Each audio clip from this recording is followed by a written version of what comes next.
បងប្អូនស្គាល់ឈ្មោះឆានេះអត់បើសិនជាបងប្អូនស្គាល់ជួយខមមិនឈ្មោះប្រាប់ខ្ញុំផងខ្ញុំមិនដឹងថាឆានឹងឈ្មោះអីឲ្យប្រកាសហើយព្រោះអីពេលទៅហូបការម្ដងគឺថា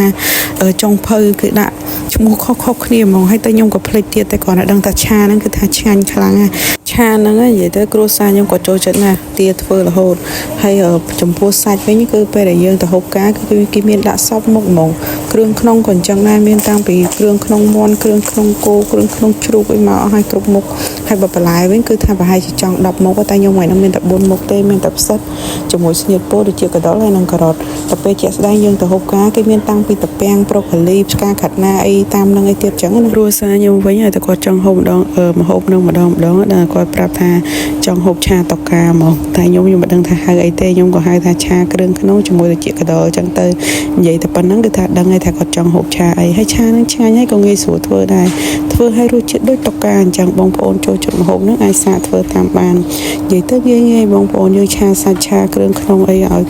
ថាមើលរៀងមកសពបចិត្តឆ្អិនអីអញ្ចឹងមកចាំយើងបងគ្រឿងចូលអំបិលស្ករប៊ីចេងបងប្អូនដាក់តាមការចូលចិត្តទៅអត់ដឹងថាគ្រឿងផ្សំនៅពេលដែលចុងធ្វើហ្នឹងមានអីខ្លះទេប៉ុន្តែគាត់នឹងដឹងថា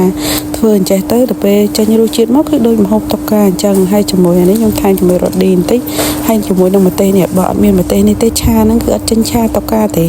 វាចេញជារសជាតិផ្សេងតែបើតើយើងដាក់ម្ទេសហ្នឹងមកគឺថាឈ្ងុយហើយឆ្ងាញ់រសជាតិដូចគ្នាហ្មងហើយម្ទេសហ្នឹងបងប្អូនចង់យកទៅប្រឡាក់សាច់យកទៅស្លទៅឆាធ្វើមីគោកមីហឺឆាមីឬក៏ដាក់ស៊ុបស៊ីឈ័នអីក៏រត់តែឆ្ងាញ់ហើយពណ៌វាស្អាតណាស់កូរទៅឡើងក្រហមស្រស់ហ្មងជាពិសេសគឺថារសជាតិហើយក្លិនរបស់វាហ្នឹងគឺអត់ឈួលខ្លាំងហើយល្មមមានតែមកកំប៉ុងហ្នឹងនិយាយពីថាធ្វើម្ហូបបានរាប់សិបមុខហើយបានឡើងយូរទៀតហូបមិនងាយអស់ទេពួកយើងដាក់តែបន្តិចហ្នឹងតោះមកទៀតថែមតែបន្លែចូលទៅទុកផ្សិតក្រោយគេឆាឲ្យឆ្អិនអស់បន្លែហើយចាំយើងថែមជាមួយនឹងទឹក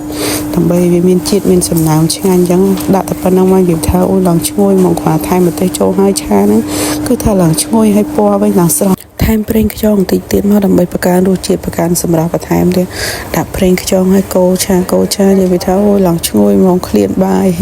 ថែមផ្សិតថែមអីទៀតមកអានឹងយើងចុងក្រោយគេ4-5ត្រឡប់ទៀតឆ្អិនបាត់ឲ្យឆាគឺថាងាយលឿនបើសិនជាបងប្អូនថែមបានជាមួយសពគ្រឿងទៀតខ្ញុំធានាហ្មងថារសជាតិគឺថាឆ្ងាញ់ណាស់ឆាតែប៉ុណ្្នឹងមកគឺថាឆ្អិនបាត់ហើយបន្តទៀតយើងបន្ថែមទៅជាមួយស្លឹកខ្ទឹមចុងក្រោយគេដើម្បីបន្ថែមក្លិនបន្ថែមសម្រស់តែប៉ុណ្្នេះឈ្ងុយឡើងឈួលហ្មង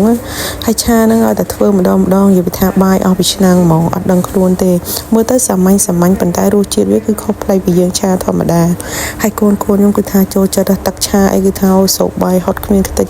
គ្មានចង់និយាយថាគ្មានសល់អីអស់លេងហ្មងអញ្ចឹងវីដេអូខ្ញុំមានតែប៉ុណ្្នឹងទេអរគុណច្រើនបងប្អូនទាំងអស់គ្នា